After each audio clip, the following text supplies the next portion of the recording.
come back to this Hatha Pradipika, part of the Hatha Yoga system. And Hatha Pradipika or Hatha Yoga Pradipika developed by Swatmarama. In the first chapter, we talked about Yama Niyama and the asanas, yogic postures.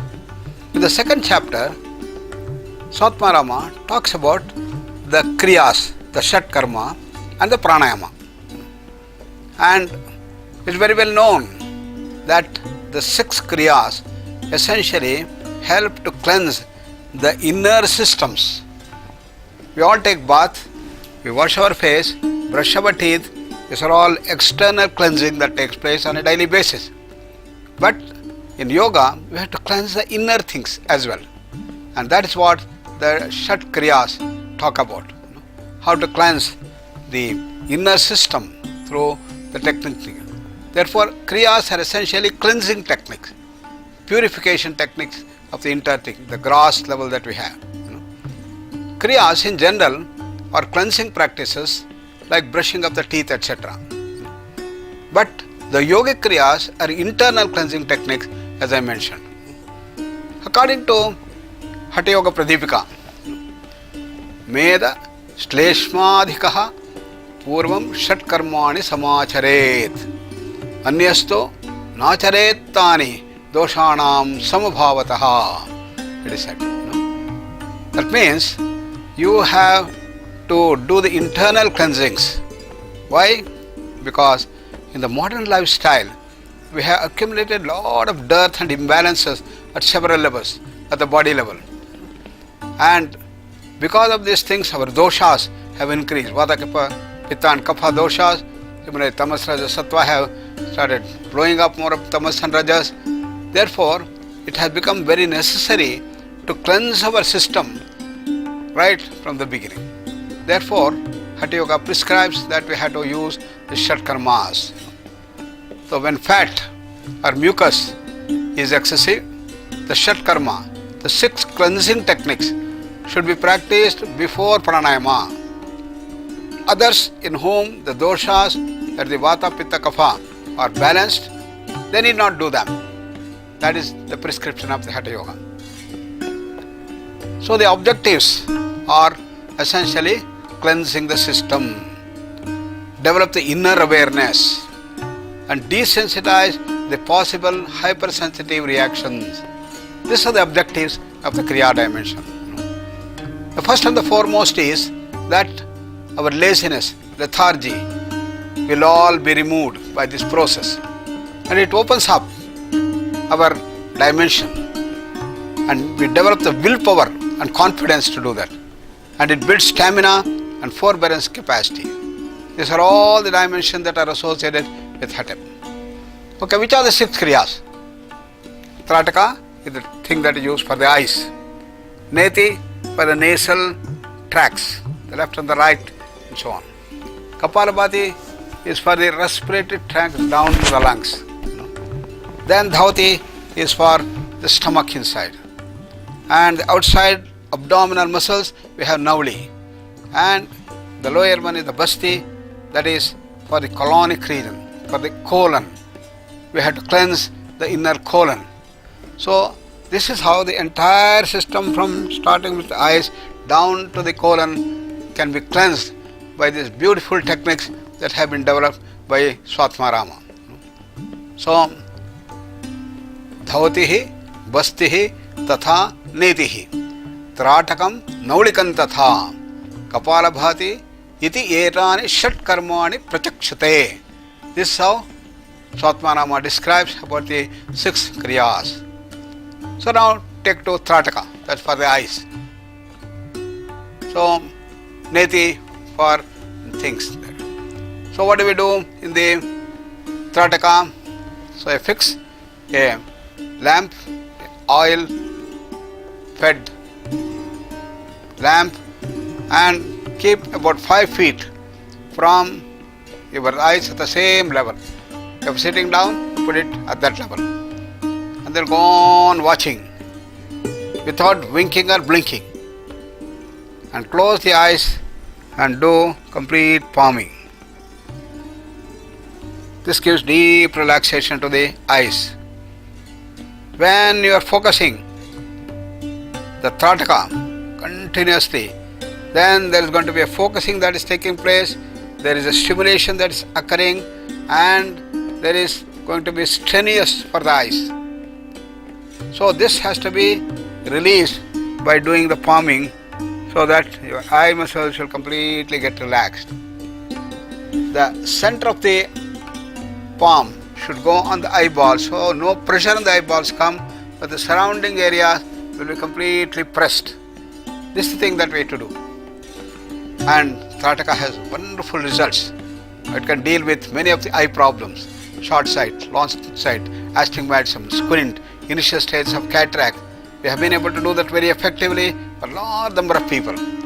Particularly when we see the youngsters wearing thick glasses, it becomes so necessary that these people should learn these simple techniques by which they will be able to remove the glasses and do that. Therefore, Trataka is a very effective technique for dealing with the eyes and the eye power. Normally, if a person can practice effectively the right technique every day for about half an hour, in 1 month, about 1 diopter is going to reduce. And that is what thousands of people have been able to do. What is the principle on which it works? So, normally, the eyeball is oblong in the short sight people. Therefore, the image that comes here comes in front of the retina. Therefore, you use an external lens to push the image back to the retina.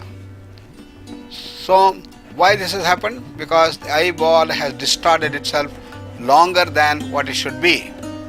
What do we do in our Trataka? You are going to bring back the whole thing back to its original thing as a sphere.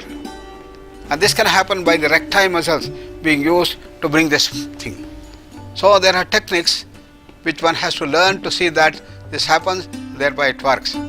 And we took the data, a number of people, hundreds of people, and we have been able to show the dimension. Then we have the neti for the nasal tract. So the neti cleanses the nasal passages. So we have the jalaneti. You take a cup of lukewarm water and put it there, and the water flows down here. Or you can take a catheter, put there, and then do this thing. That is the catheter neti. And this is the dimension of what we call as the neti. Essentially, this brings mastery over the sneezing reflex. Particularly people suffering from nasal allergy. They have 3 symptoms. That is sneezing, nose block, and watering of the nose.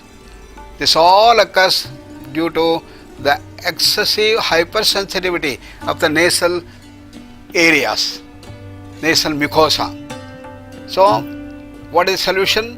The solution is to desensitize this nasal mucosa. And how to do that? The jalaneti and the sutraneti or the catheter neti will help them immensely. Thousands of people now have got the benefit using this dimension of the kriyas. And as a result of that, you get the stamina building at that level, and the sneezing reflex will go away, and the nasal allergy is gone, and wonderful results start coming up.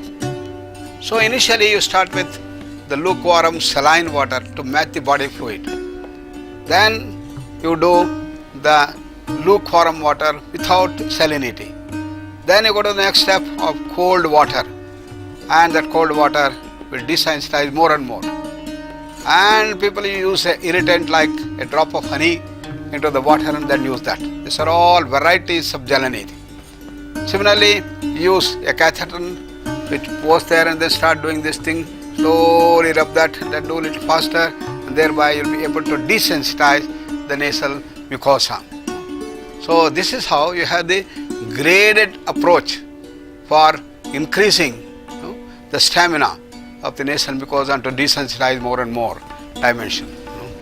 So that is the dimension that is used. Then we have Kapalabhati for the respiratory tract down to the lungs.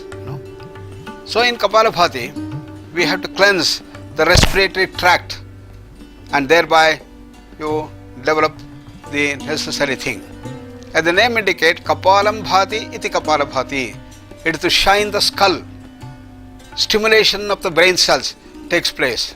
And as a result of that, you get awakened in its own way. And the important benefits of Kapalabhati is an increased memory that takes place, and the brain becomes more active and the neurons will start working better. That is at the brain level.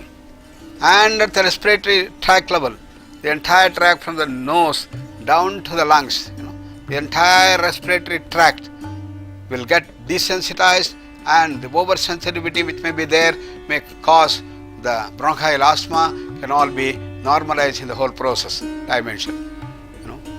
So therefore we have the nasal tract from nostril to the throat and down to the throat. Then we have the dimension of the next one, that is the dhauti. Dhauti from the upper gastrointestinal tract, from the mouth up to the stomach. And in this portion, what you call as the dhauti, it is for the stomach. It helps to deal with gastrointestinal problems and also the stomach ache and bulging stomach, and many things can be done, and particularly the digestive disorders can be helped essentially by this, that is the dhauti. So we have Trataka, we have Kapalabhati, we have got the Nethi, we have got the dhauti. Then we have what you call as the Naudi. Naudi deals with the stomach muscles. If dhauti deals with the inner tract by drinking the water and vomiting out, by using a vastra, eating it, called the vastra dhauti, or use a rubber tube, a danda, going the danda dhauti. 3 types of dhautis are normally done. Initially you start with drinking of the lukewarm saline water and then churn the stomach and vomit out. And this is the vomiting reflex, and that helps in cleansing the entire stomach. Then you drink the complete water and push a rubber tube down through the things, and it goes to the stomach and then bend forward and the whole water comes out. That is the danda dhauti. Then Vasadauti, you take a 4 inches wide mull cloth and it is thin there, and initially you may take only 8 feet, then it could be 25 feet, it could be 32 feet, and you start hitting that and completely take it there and take the stomach, churn it, and all the kapha which is there, which has been accumulated, can be brought out by these things. So this cleanses our entire gastrointestinal system and removes all the excessive acid, and therefore acidity, then gastritis, then stomach problems, digestive disorders can all be normalized by doing this wonderful kriya called the dhauti dimension. And it is divided into 4 parts: the antar dhauti, the danda dhauti, the hrud dhauti, and the mula shodhana dimension that's brought forth there. Antar dhauti has the vatsara dhauti, varisara dhauti, agnisara dhauti, and bahishkrita dhauti. These are all the varieties of the different dhautis that you do when you do the Vaman dhauti dimension there. In the danda dhauti, we have got danta mula dhauti, that is brushing of the teeth, taking there, jihva dhauti, karna dhauti, and the kapara randra dhauti. These are all other danta dhautis that have been used in the portion. Then hrud dhauti has danda dhauti, vastra dhauti, and the Vaman dhauti, which I mentioned earlier. So these are the various dimensions of dhauti that have been talked about. The most common ones that are used is the Vaman dhauti, and the vastra dhauti and the danda dhauti normally are used in extensively to do that. The limitations of dhauti also has to be kept in mind. If you have severe abdominal pain, you should not do that. If you have had an abdominal surgery, it may cause problems, you should avoid that. And what are the contraindications? For IHT, ischemic heart disease, can be a contraindication for doing these dimensions. And tonsillitis, hernia, hypertension, and during menstruation, all generally it is better to be avoiding these dimensions.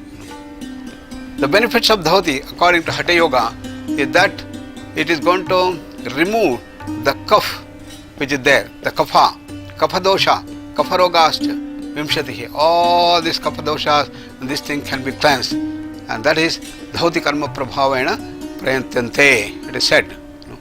So there is no doubt that coughs, asthma, diseases of the spleen, leprosy, and the 20 kinds of diseases caused by the excesses mucus can be destroyed through these effects of dhauti, that is the karma that is brought about.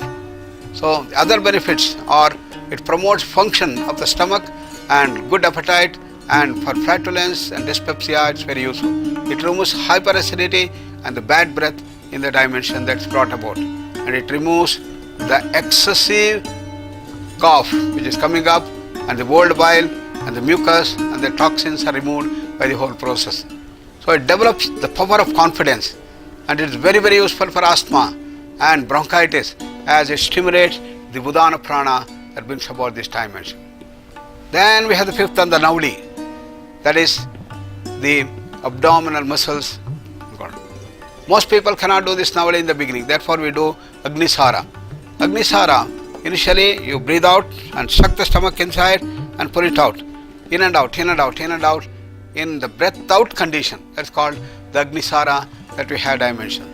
It stimulates the system either by an external medium or the inner dimension that comes out. So therefore, by so doing, you will be able to see that you get the dimension. Then gradually you relax deeply and you are able to go to the next level. And after this thing, Nauli is the one that in which you have the abdominal muscles being constricted, and you make a nice thing like this, and then you will be able to churn the whole thing left to right and right to left by this dimension of Nauli. And the last is Basti for the colonic region. And here what we do is, sitting in a Utkatasana, a navel deep water, insert a tube into the anus and contract the anus and have the Uddiyana Bandha, so that you will be able to suck the water inside and churn the stomach. It will cleanse the water, and it's called the Basti, and then just release this. This is how the entire region from the bottom up to the stomach can be cleansed, and this is known as the Jalabasti. That is water, clean water has to be used, that is a put for dimension that is there. So by performing Basti, one must be very, very careful, and it should be an adduct in the Uddiyana Bandha and the Nauli. Then only it works effectively. Therefore it is a very difficult thing for doing the Basti, but gradually one can do this. So according to Gheranda Samhita, there are two forms of Basti. There is the Jalabasti and the Shushka Basti. And the benefits of Basti also have been mentioned as before in Hatha Pradipika, and it gives enlargement of the glands and the spleen, and all diseases arising from the excessive wind, bile and mucus can be eliminated by this wonderful Kriya of what we call as the Basti at the dimension that pours. So these are the 6 Kriyas, the Shat Kriyas that are used effectively in Hatha Yoga and can be used effectively under the guidance of a teacher. So we can say that the dimensions of all these Kriyas are very useful one side. At the same time, one has to be very, very careful to avoid the possibilities of limitation and the negative effects that can come if you do it wrongly. Therefore, a proper guru is very necessary, a good teacher is necessary to see that you get the benefits. And that prepares the whole system into going into the next limb called the Pranayama. Pranayama is the dimension which is added on by the Hatha Pradipika and Gheranda Samhita and all the Hatha texts as the Kumbhakas. So, having described about the 6 Kriyas, we now go into the next session, next unit, in which we talk about the Pranayama, and that is the second chapter, second section of the Hatha Pradipika. Over to the next session. Thank you. Dhanyavad.